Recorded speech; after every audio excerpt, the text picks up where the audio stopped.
இறை வார்த்தை வெற்றியை தருகிறது. வார்த்தைகள் மிகவும் வல்லமை உள்ளவை.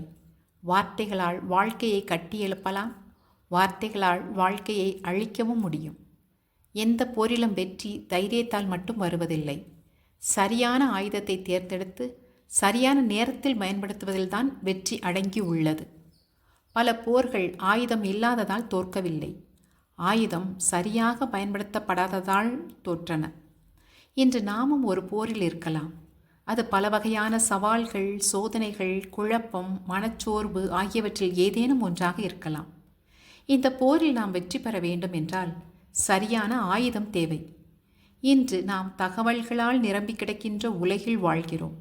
இத்தகைய தகவல்களில் சில நமக்கு வாழ்வு தருகின்றன, ஆனால் சில நம் சமாதானத்தை கெடுக்கின்றன, நம் நம்பிக்கையை பலவீனப்படுத்துகின்றன, நம் உள்ளார்ந்த வலிமையை அழிக்கின்றன. ஆகையால் நாம் கேட்கும் வார்த்தைகள் வெற்றியை தருகின்றனவா அல்லது தோல்வியை தருகின்றனவா என்று நம்மையே நாம் கேட்டுக்கொள்ள வேண்டும். மனித குலத்தின் மீதும் படைப்பின் மீதும் அன்பு கொண்ட தூய இதயத்திலிருந்து வரும் வார்த்தைகள் வாழ்வையும் வலிமையையும் தருகின்றன. இத்தகைய தூய அன்பும் நீதியும் நிறைந்த நம் இறைவன் திருவிவிலியத்தில் உள்ள இறை வார்த்தையின் வழியாக நம்மோடு பேசுகிறார்.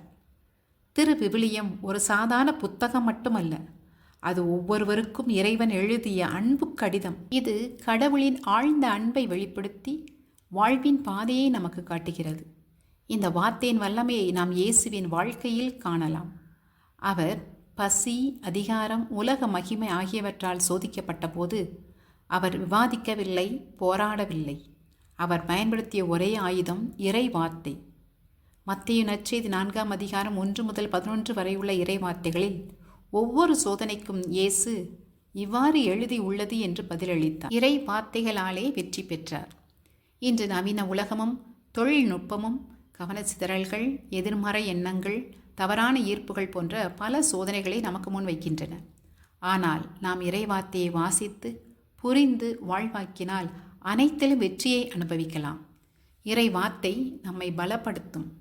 இறைவார்த்தை நம்மை வழி நடத்தும். இறைவார்த்தை நமக்கு வெற்றியை அளிக்கும்.